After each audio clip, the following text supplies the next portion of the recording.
हर्षवर्धन जी, किसी को उम्मीद नहीं थी। सब कह रहे थे कि भाजपा, और खुद कांग्रेस ने कहा था पिछली बार हाफ, इस बार साफ। सब कुछ उल्टा हो गया। प्रो इनकम्बेंसी है क्या ये? देखिए पनुजा जी, कम से कम मैं ये कह सकता हूं कि मैं ये नहीं कह रहा था कि ये इस तरह से कांग्रेस जीत रही। और ये तो मैं मतलब टीवी की दुनिया में और सोशल मीडिया में कुछ छिपता नहीं, क्योंकि मेरा बड़ा सीधा सा मानना है कि अगर दलित और जाट एक साथ मिलकर वोट करता तो कांग्रेस को 70 प्लस सीटें मिलती। लेकिन ऐसा होता दिख नहीं रहा था। एग्जिट पोल्स या जो पत्रकार या जो लोग थे वो थोड़ा डरे हुए थे, क्योंकि अभी जब 2024 का लोकसभा चुनाव हुआ तो उन चुनावों ने थोड़ा डरा दिया उनको।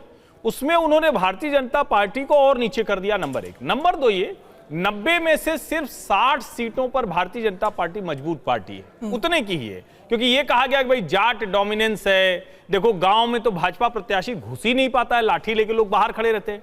लेकिन लोकतंत्र में लठ तंत्र नहीं चलता है। लाठी से आप डरा सकते हैं। अब लाठी से चलता होता तो रशीद इंजीनियर भी तो कमाल ही करता ना। एक बार जब उसको लगा कि वो आकांक्षा है, लोगों के एस्पिरेशंस को है, तो उसने उमर अब्दुल्ला को हरा दिया। और जब लगा कि नहीं ये तो लाठी वाला ही है, ये तो वहां बीजेपी की बी टीम करके कहा गया कॉम्प्रोमाइज प्रॉक्सी है, चढ़ गया। नहीं हुआ। भारतीय जनता पार्टी इस देश के मानस का हिस्सा बन चुकी है, इसको समझिए आप। नहीं, पर हमें तो 2024 में लोकसभा चुनाव में बोला गया कि मोदी वेव इज ओवर। अब 2029 में कांग्रेस की या फिर मिलीजुली सरकार आएगी। अच्छा देखिए, मैं इस पे बार बार कहता हूं, उस वक्त भी कह रहा था। मैं कह रहा था कि भारतीय जनता पार्टी यूपी में 70 जीतेगी, लेकिन साथ में मैं 20-25 सीटें ये भी बता रहा था जो इनकी अपनी लोकल प्रॉब्लम से, टिकट डिस्ट्रीब्यूशन की प्रॉब्लम है, जो दूसरी तरह। और एक चीज ये, भाजपा जब ज्यादा जाति जाति चिल्लाएगी ना तो वो पिटेगी। जाति कांग्रेस को फायदा करेगी, जाति रीजनल पार्टी। आपको हिंदुत्व राजनीति, हिंदुत्व और डेवलपमेंट राजनीति बटेंगे तो कटेंगे।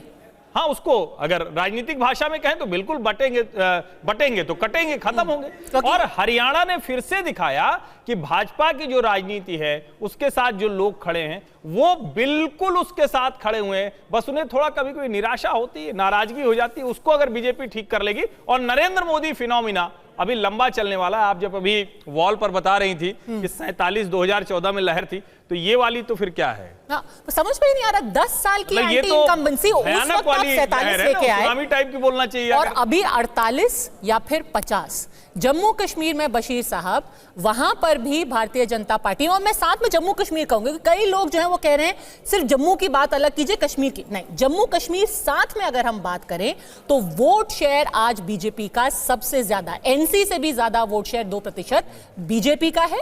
उनकी ओवरऑल सीटें भी बढ़ी। कैसे?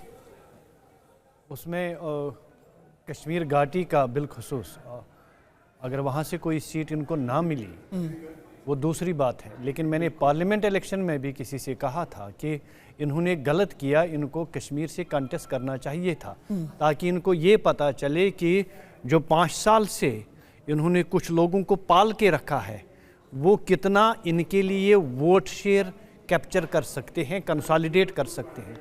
इस वक्त आप देख सकते हैं कि शोपियां में पहले एक चरण में उनका कैंडिडेट आगे चल रहा था, इसी तरह गुरेज में जा रहा था, इसी तरह दूसरी तीसरी कॉन्स्टिट्यूंसी में जा रहा था। इनका वोट शेयर कश्मीर वैली में किसी न किसी तरीके से बढ़ चुका है। बीजेपी का वोट शेयर कश्मीर में बढ़ा है, कश्मीर में बढ़ चुका है। अब देख लीजिएगा, कहीं पे 5000 इनका कैंडिडेट ले रहा है, कहीं पे 6000 ले रहा है, कहीं पे 3000 ले रहा है। बिजबिहारा वाले ने 3000 ले लिए, शोपियां वाले ने 5000 से ज्यादा ले लिया, लाल चौक वाले ने कुछ ले लिए, वो भी पहले लीड कर रहा था। अल्ताफ से ज्यादा भी कभी ले रहा था, अल्ताफ बुखारी से। मतलब इनका वोट कहीं ना कहीं कश्मीर वैली में भी बढ़ चुका है। दैट सेड, जम्मू में कौन से फैक्टर्स हैं जो काम कर गए इस वक्त? ऑनेस्टली मुझे नहीं लग रहा है कि ये जो हम कहते हैं मोदी मैनिया वगैरह वो उसकी बात नहीं है। इस वक्त जो फैक्टर्स हैं वो एक तो ये कि सीट एडिशन कहाँ से हो रहा है। एक जो वेस्ट पाकिस्तानी रिफ्यूजीज के लिए जो उनको प्राविधान मिला तो उसकी वजह से जो वोटिंग राइट मिला वो एक्सक्लूसिवली एक पॉकेट है, एक कॉन्स्टिट्यूंसी है, वहां से इनको सीट मिल गई। दूसरा जो वाल्मीकि कॉन्स्टिट्यूंसी ये कम्युनिटी है उनको जो राइट्स मिले, सारी दलित सीटें जो हैं जम्मू कश्मीर में सब की सब भाजपा के खाते में गई हैं, तो वो इनके खाते में गई।